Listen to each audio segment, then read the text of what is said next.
Alright, this is Travis Wayne Goodsell, and I thought why not continue on with Facsimile 3 since it's a continuation of Facsimile number 1 in the storyline.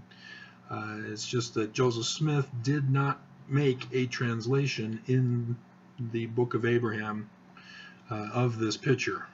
And so, prerequisite, I recommend you watch my Facsimile 1 video first before watching this one. Nevertheless, and notwithstanding, to sum up, the pictures need to be translated, not just the text. On this you can see that there are text below the people's feet. There's that line there of text, and then there's also text hanging down from the stars next to people's heads. That's also text. That's text that identifies who each of those people are.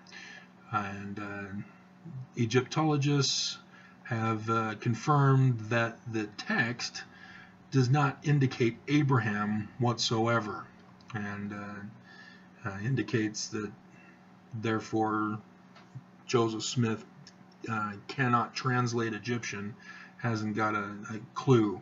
And so the Church of Jesus Christ of Latter-day Saints, of whom has possession of these original papyri, have also come out in their gospel topic essay, Historicity and Translation of the Book of Abraham, to denounce Joseph Smith as a translator, a correct translator. And instead they call him just a spiritual leader who wrote a spiritual document. And as I've shown from the first one, the Brighamite Church is dead wrong. They're way off base. And so, yeah, that other video issues altogether there. And I've already discussed them and dealt with them in those other videos. I'm going to talk about the translation of this facsimile. And as you can see, it does not look like the Egyptian pictures. It's somebody's rendition of what was on the papyri. So let me stop and show you where it stood in the Joseph Smith papyri. Okay, this is a reconstruction, obviously the drawing. Facsimile number 1 is at the front, being on the right, with obvious text before it, and then some more text in between the two pictures, and then there's some missing parts of the scroll because it's known as the Sensen papyri. Sensen is the Book of Breathings. It's an afterlife religious text of the Egyptians. And so that's what the text is translated as, is what happens after a person dies and is brought back to life. And it's Horus who's going through this process. Horus, as I indicated in the first video, is on the throne, and it's Horus in the Facsimile 3 who is the prince going through the temple ritual to become the heir to the throne and become God like his father. And that's a different concept for Christians, but yeah, so okay, in this scene it's called by Egyptologists the baptism of Pharaoh. This is incorrect. Clearly they're Catholics who are making this designation. It's why you can't use your current ideology to impose on the ancient world. Just because the guy's getting sprinkled on in that first scene on the left does not mean that it's a baptism. Baptism comes from the Greek meaning to immerse, which is to place underneath the water and to draw back up.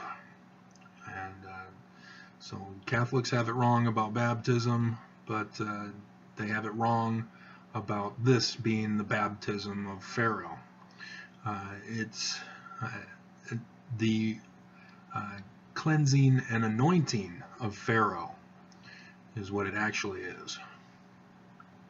This is where the Pharaoh becomes Christ, and it's the ritual performance for every prince of Egypt to go through this process in order to be crowned as Pharaoh, replacing his father.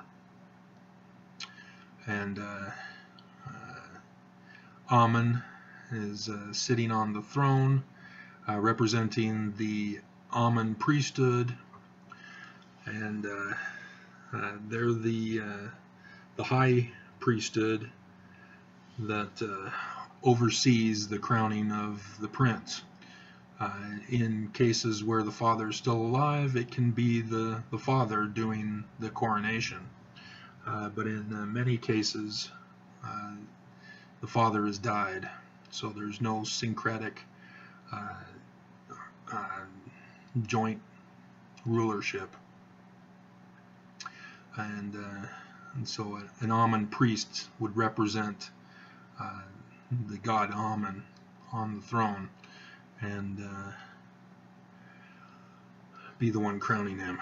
And so this is the temple process. This is the temple ritual. And so not only is it preparing for the afterlife, but it's also preparing for coronation, to become God in the afterlife. Just as Osiris was murdered and was resurrected and ascended to heaven, or to the sun, the celestial throne, so likewise does Horus, his son, follow in his example. And every single pharaoh followed this symbolic ritual in the temple, and that was part of the ritual, not just the embalming of the dead bodies, but this was for living people as well, to reenact. And the baptisms that the Egyptian had, in case you're wondering, involved a different ritual performance that was symbolic of Osiris being thrown into the Nile River by his murdering brother Set. And so baptism is immersion in water, just like burial is immersion in the ground, and then resurrection being brought back up out of the water, out of the ground. And that's the baptism of the Egyptians, and where the baptism talked about in the New Testament comes from. So yeah, Jesus did not invent baptism. It was an ancient ritual of the Egyptians. All right, this is the famous scene from the Egyptians. It's the temple ritual involving presenting of the initiate into the presence of God, and getting his heart weighed on the judgment scales of Ma'at, and thus it's called the judgment scene.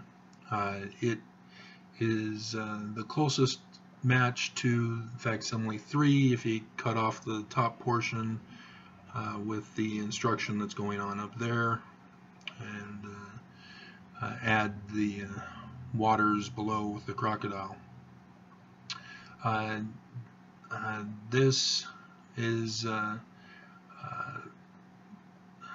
famous in that in Facsimile 3, that comes from the Sensen papyra, and it's called the Book of Breathings.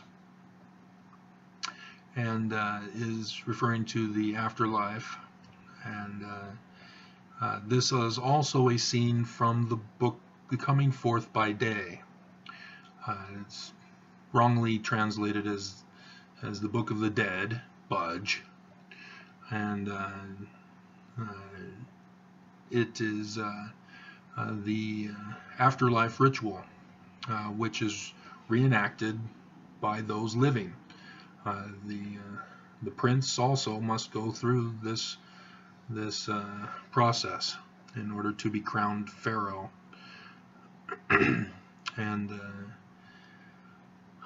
this is, as you can see, it's got text so that you can identify the characters, but nobody translates the pictures. And as a result, Egyptologists claim that they're clueless as to how the temple ritual of the Egyptians was performed. They think it's some big mystery, which that's what it's called, because mystery does not mean secret. It means one who is going through for their temple rituals, a mysterion. And so the mystery is the temple ritual, and thus the mysteries of God are the temple ritual where an initiate, mysterion, becomes Pharaoh, becomes God for the afterlife. And yeah, Egyptologists, you got to translate the whole thing, guys. So that's my discovery that I've made, that the pictures also need to be translated. I wish I could have a pointer to point out the ibis headed Thoth in the center, who's writing on a tablet. That is Michael from the Old Testament, writing the names in the Book of Life. And so, yeah, like I said, the Bible is a translation of the pictures of Egypt, and they just gave them different names and sometimes different alterations of the original story of the Egyptians, as in the case of Cain and Abel compared to Osiris and Set. And yeah, I somewhere I have a picture of facsimile number 3 with the translation and the actual script in the Egyptian hieroglyphic text rather than the hieratic text, as you see in this and in the other facsimile 3. But it'd take me too long to find it, so we'll just wing it. Alright, so as you can see here, we have a black man on the right. That is Anubis, and so they were correct to keep him black, though they put a human head on him rather than the jackal head of Anubis. And he's the one that escorts the prince through the whole temple ritual, and that's his job. And he would be represented by an actual priest of the temple, if not the high priest playing the role of Anubis himself, and wearing the costume of Anubis. Just like in facsimile 1, where he's wearing the costume during the mummification ritual, and especially when it concerns the Prince of Egypt, that would require a more official temple worker rather than just a lowly regular temple worker. So yeah, the more prominent you are, the higher the prominence you get to attend with you through the ceremony. So Joseph Smith is correct as to this person's character. He's an escort through the temple. That's what Joseph is referring. And then he's got his hands on Horus. It's Horus because his hand is pointing up to the hieroglyphic text that says his name is Horus. He's the Prince of Egypt. And so Joseph Smith has this wrong. He's got it switched with Ma'at, who is in a human form rather than in the judgment scale form with her head on top of the scale. So as you can see, on top of her head is the Ma'at symbol. And so he's holding hands with Ma'at, and he's the Prince of Egypt. Now, this is important because I haven't gotten to the translation yet. Notice they're holding hands. The Prince of Egypt and the woman are holding hands. This is significant because she's in the human form, not in the judgment form. Joseph Smith does not indicate this either. He just calls her an attendant, though he mistakenly refers to the prince as the attendant, or I don't have the explanation in front of me, so sorry about that. Yeah, the marriage ceremonies for the Egyptians were also performed in the temple, and this would also be required of each crowning of Pharaoh. Not just getting the crown put on his head, but also being married, or what they would call sealing or binding, to an authorized woman to solidify his blood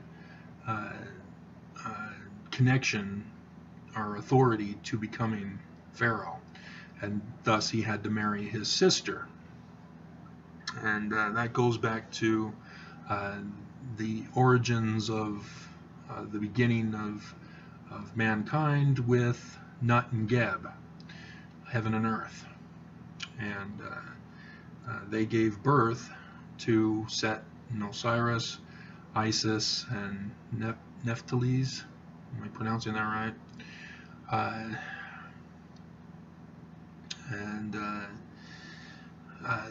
They were paired up in marriage relationships, just as their parents were brother and sister, and had the four of them. There was also Horus the Elder that was involved, but he's not included in very many texts. It's Horus and Set that play the prominent role in Egyptian theology. And so that's where the concept comes from, why the Egyptians, why the pharaohs had to marry their sister, and she had to be the birthright sister, birthright blessing sister. She couldn't just be any sister unless there was no birthright blessing sister authorized to marry.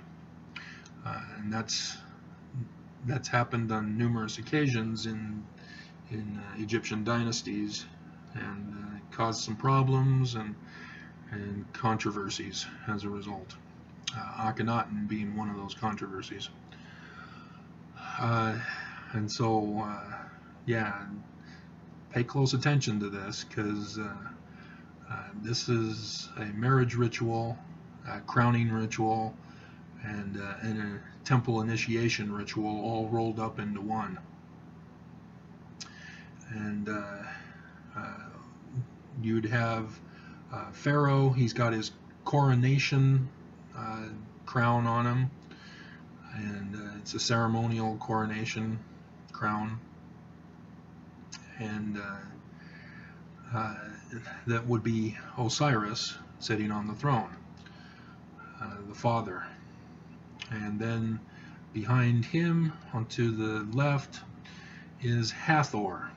Hathor and Isis are interchangeable in many cases.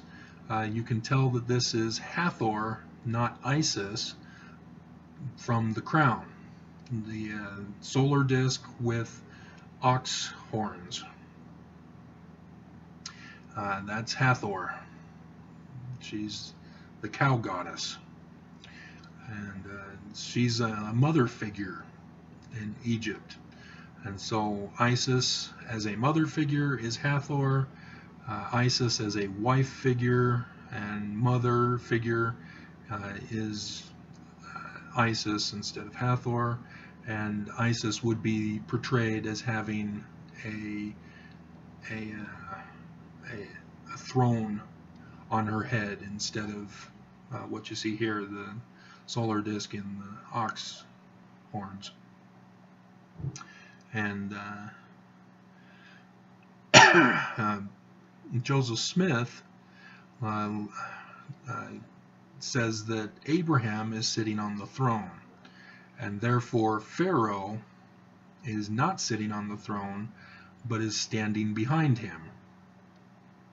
And this is something that Egyptologists have been almost violently upset with, in claiming that Joseph Smith doesn't have a clue as to what he's doing here in rendering a translation.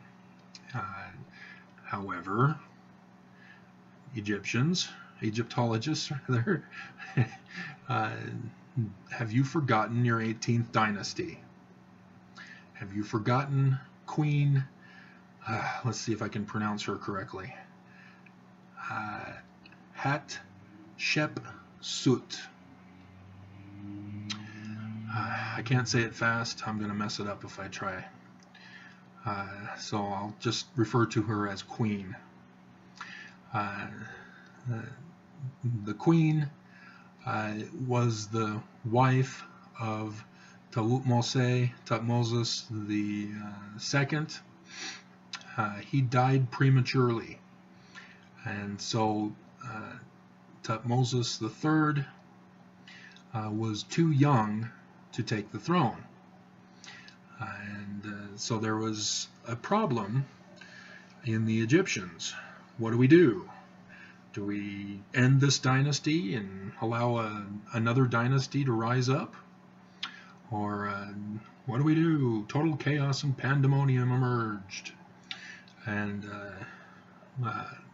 what the queen did was present herself to the Amun priesthood, and she made two pleas before the Amun priesthood for her to be the temporary pharaoh of Egypt. The first, she indicated that in the premortality council in heaven, and I could throw up the scene of the council with the head god and the 12 gods in the council, but we'll avoid that. She said to the Amun priests that in this council, where they discussed all things that were to occur from the beginning of man on earth to the end of man on earth, that she was a part of that, and that they knew in advance that this situation would happen, and that they in the council appointed her to be sent down to earth to be Pharaoh of Egypt until her son Tutmosis III was old enough to be Pharaoh. And she also brought up that her birth was a situation where the god Amun came down to her mother, the queen of Egypt, in her bedchambers. Or, well, I guess her mother was, well, you have to fact check me on who her mother was. But she has to be of the royal lineage blood in order to be married to her brother. So, yeah, it's most likely the queen of Egypt. And Amun had relations with a mortal queen and produced Hatshepsut. And so she appealed to the premortal council in heaven as a foreordained mission, and she also appealed to the god Amun and the Immaculate Conception, as Christians call it, of her birth. And I have that birth scene as well, but yeah, I won't put it in here at this time. And so the Amun priesthood were appeased and said, okay, great, we'll take it. You can fill in as Pharaoh until Thutmose III is old enough to take the throne. And thus Hatshepsut became Pharaoh of Egypt, the second woman in Egypt to be Pharaoh. You guys all know about Cleopatra. That's at the end of the Egyptians. So that's almost a couple millennia away. So the first one was in the Old Kingdom. And I can't remember her name offhand. And so, as I indicated in the first video, Pharaoh, as referred to in Abraham chapter 1, Joseph Smith is saying that Pharaoh refers to king. It was Thutmose III when the designation of Pharaoh changed from the high house, or great house, or exalted house. All translations are understood in the same context. It became just a designation for the king. And so it's very interesting that Joseph Smith may have actually been aware of this. So that we have here in Facsimile 3, Pharaoh being represented as a woman, him calling Pharaoh in his translation text in chapter 1 as referring to a king rather than a high house, which was before Thutmose III, who is the son of Queen Hatshepsut. See, I can't pronounce it right. The queen. And it's not a coincidence. So what we have is Thutmose III, who is the Prince of Egypt in this scene, holding hands with a woman representation of who would normally be Ma'at. And Ma'at is simply a representation of order and harmony in the universe for the kingdom of Egypt. And that's what the marriage binding sealing was understood as, that the Pharaoh takes the throne, establishing order out of the chaos of the death of the father. And so if, as I indicated, this would be Thutmose III, the Pharaoh sitting on the throne would normally have been Thutmose II. But he's dead. And so the Pharaoh is a woman. And so thus she can't sit on the throne to crown and marry her son. And coincidentally, I do believe she ended up having to marry Tautmose III, so that it was a mother-son situation. And then he had other wives that resulted in some problems later on. So the queen would be represented as both Hathor and Ma'at in this instance, with them holding hands. And so yeah, in our culture, this is creepy, weird, psycho behavior. But you can't impose our standards, our morality, onto the ancient world, because their practices are all based on their scriptures. And as much as you want to call it wrong and criminal and incestuous and blah blah blah, you gotta refrain from freaking out about that, as difficult as it would be with our morality that we've established, even though we really aren't a moral people, as we have a president who was having sex with porn stars and Playboy models, while his wife, his third wife, was having his son. And we have guys who go to bars to have sex with women for the night, and can constantly go back weekend after weekend to have sex with different women time after time. And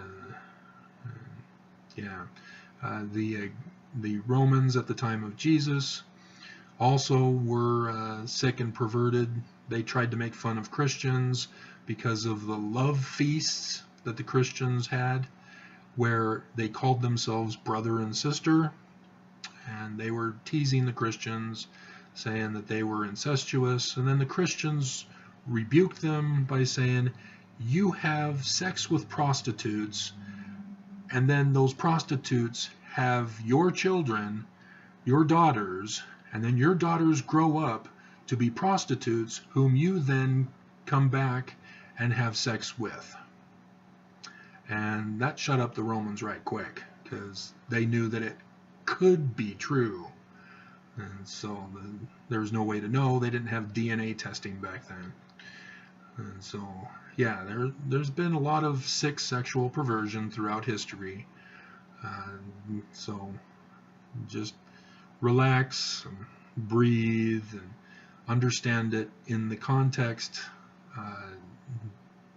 that it's not just a historical document, it also has religious symbolisms as well.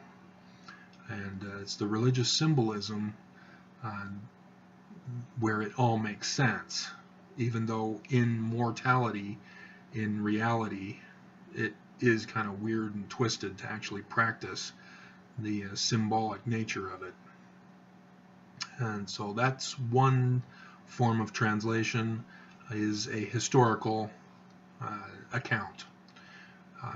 And then the second, which would be the first actually, is that of deities, that Horus is getting married, getting crowned, going through the temple ritual with his father on the throne and mother behind him. So that's another translation of this. And then another translation is that, like I mentioned in the first video, that there's a stellar component. Like I mentioned also there, the ancients wrote the stories based on the movements of the planets, the sun and the moon, through the constellations of the zodiac. And so again, this is another translation to be made here, is that this is an actual arrangement in the heavens, possibly at the time frame. I've got a stellarium, but I'm still trying to find this conjunction in the right position to see if it corresponds with the 18th dynasty time period that we're referring to here. So I'll announce it when I make the discovery of that, but until then, note that this would be a translation once you know the each character and which constellation they would represent, or planet that they would represent. And then we get to Joseph Smith. I've already confirmed that Joseph Smith is potentially accurate here, and is very likely accurate. To name Pharaoh as female, and even though he messes up, switches the woman and the man, the Prince of Egypt, around, he's still right with the designations.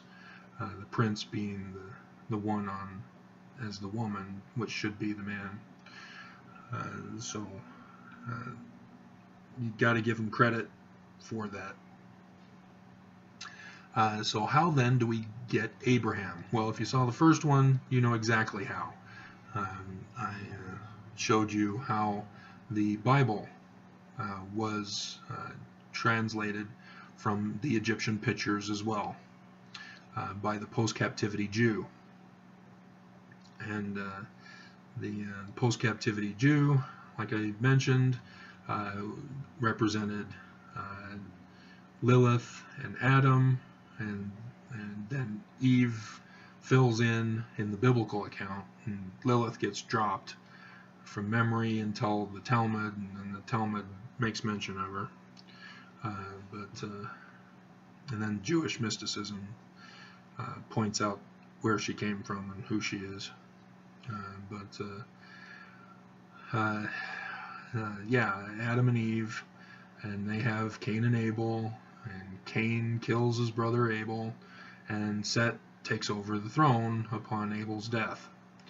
And that's how the Jewish writer wrote the Torah, was looking at the Egyptian pictures, assigning Hebrew names instead of the Egyptian names, and adjusting the story according to his interpolation.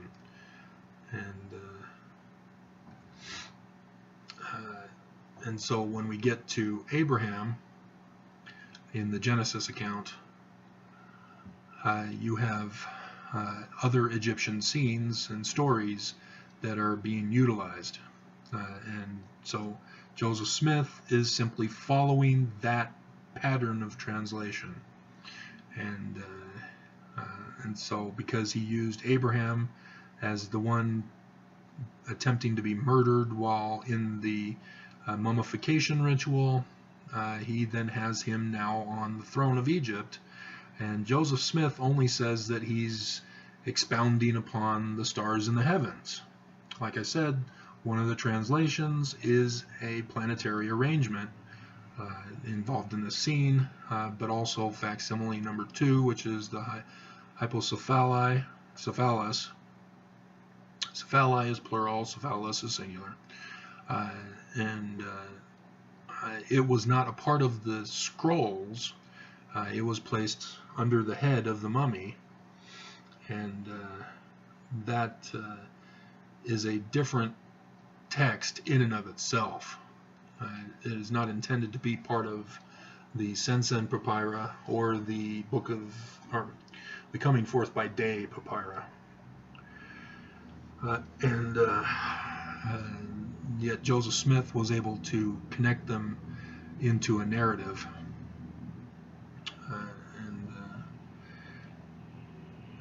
And so, yeah, in the temple ritual, you are educated, as you saw in the previous scene with the guys up above, one guy in white and the others all representing aspects of Horus.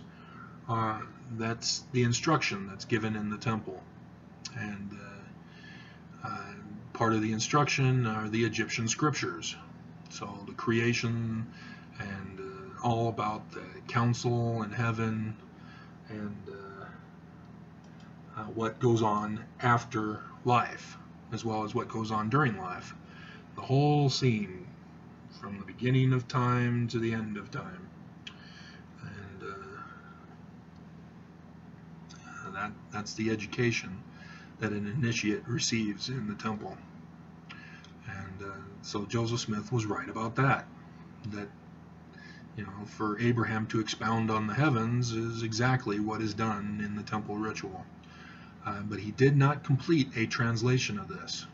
And like I pointed out, it's Tawut Mose III, which means Abraham would have been a character in the 18th dynasty and would have been the one representing his Tawut Mose III's father by proxy, because the father is dead.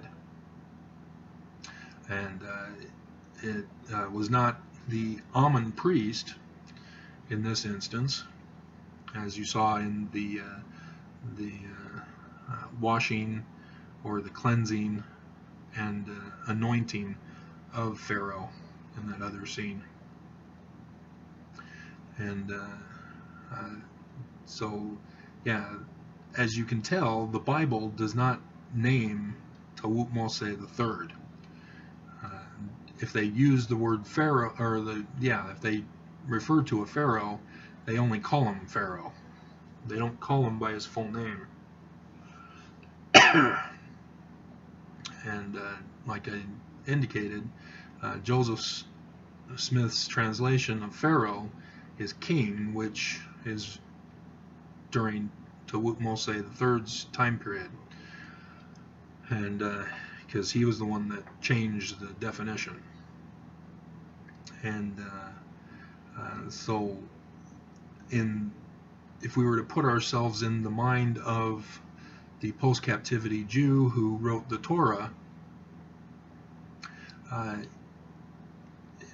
if he obviously he saw similar pictures to this and assigned Abraham according to the pictures.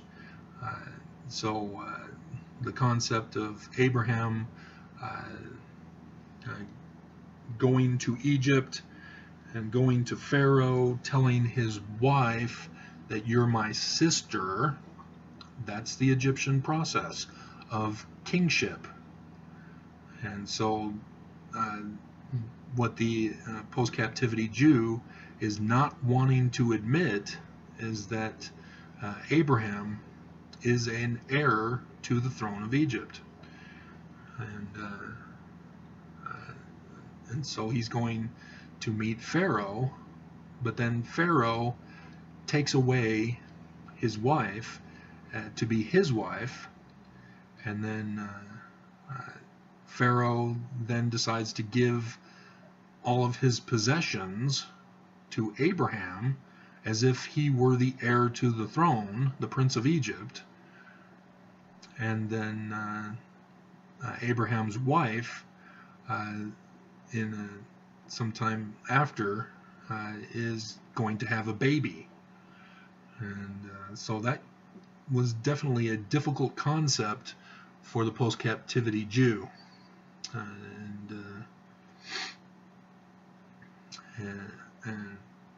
And so Joseph Smith, he doesn't explain it for us either. And so that's up to me now to give you a complete, full translation of this.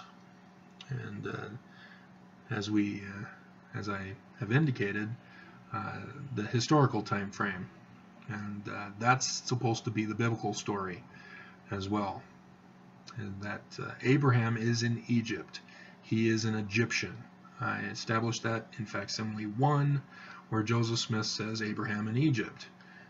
The biblical account is incorrect because the post-captivity Jew, as I've discovered, utilized Egyptian source documents and Babylonian source documents, and he merged them together into one text. And so he can't be talking about a Babylonian in Babylon and an Egyptian in Egyptian. It's got to be one or the other. And when you go back to the beginning of the text with Adam and Eve and their children, it's clear that it's Egyptian. That's supposed to be the dominant record. And the Babylonian account is not to be considered in this at all. And so in Hebrew, Tawuk Mose III would therefore be Isaac. And just as Facsimile 1 would be Horus on the throne or on the altar to be prepared for the afterlife, it likewise is also a scene from the Bible about the sacrifice of Isaac. And that's how the post-captivity Jew did it. And so Joseph Smith is merely following that manner of translation of the ancient document. He is not translating the text, clearly, because he switches the prince and ma'at around. And so he's going by the pictures. He is not going by the text. You know, Joseph Smith Alphabet and Grammar, as I indicated in the other video, that obviously is by somebody else, because in chapter 1 of the book of Abraham, Joseph Smith refers to making a translation of the pictures in a couple of locations. And it does not indicate that he's actually translating text. And so any attempt to try to claim that Joseph Smith is responsible is inaccurate. And I had been involved in a scientific group trying to use science to defend the church rather than apologetics to defend the church. And the one guy in the group has that belief that the Joseph Smith Alphabet and Grammar is correct as a translation that he was rendering, and unfortunately his theory does not hold. He's not using the scientific principles, and now he's been fully reconverted back into apologetics. So that was a sad breakup of that group when he didn't understand what he was doing. So yeah, you got to use scientific processes in your research. You can't just apologize using unsound reasoning to make your point to defend an indefensible organization as the LDS Church. Alright, so I think I've covered it. And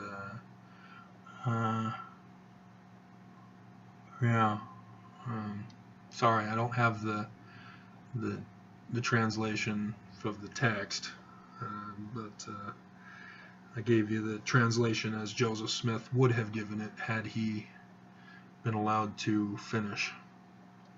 So yeah, the Prince of Egypt is Isaac in this scene, and thus Abraham is appropriately on the throne, and Isaac is being married so that he can take the throne of Egypt. And that blows everybody away, because everybody is led to believe that the Bible account is of Semitic people who came to Egypt rather than Egypt people who were in positions of pharaonic leadership. So yeah, there's a reason why the Jews are the chosen people. It had nothing to do with them being tributary subjects to the kingdom of Egypt, as they're wanting to claim.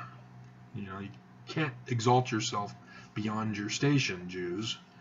You know, if you're claiming that your throne is in Jerusalem rather than Egypt, Jerusalem was never the capital of Israel. Never. And so King David, or King Taut, as in Taut-Mose dynasty of the 18th dynasty, would have been subject as a tributary king to the Egyptian pharaoh. And as I've pointed out in other videos and blogs and books, Melchizedek is the pharaoh of Egypt, the king and high priest over the land, and Canaan was controlled by Egypt. Therefore, it would have to be Pharaoh. And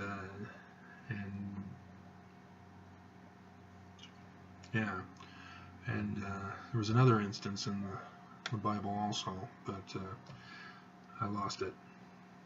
So yeah, Isaac is the prince of Egypt, and the Jews are the chosen people because they were of the 18th dynasty.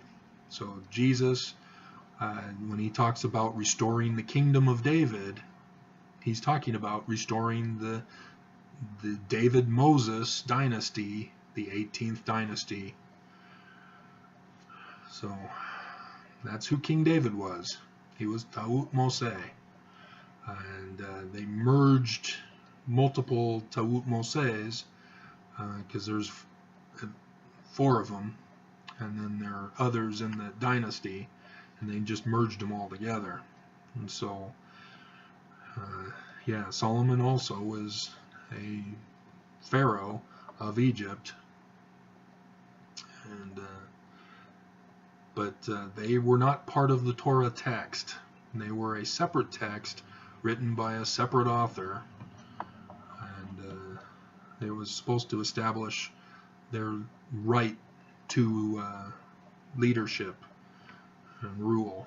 And they wrongly assumed that it was Jerusalem, because when Cyrus, king of Persia, allowed the Jews to return to Jerusalem, where they had settled, they went back and rebuilt the temple and the city of Jerusalem. And when people do that, they try to justify a connection to the land. And unfortunately, they are a little short-sighted. The Jews, which was actually Ephraim, because Ephraim is the birthright blessing son, and that's the throne, the northern and southern kingdom of Egypt, not Canaan. So, all right, I think that's it for this one. So I hope you understand. For me to do a translation of Facsimile number 2, it would take much more time, and it would be more intricate, because I'd have to take each segment and do a translation of each segment for you. So we'll see if I can do it, but no guarantees because of the length that would be required. It might have to turn into a series of video translations. Alright, so okay, yeah, I think that's it.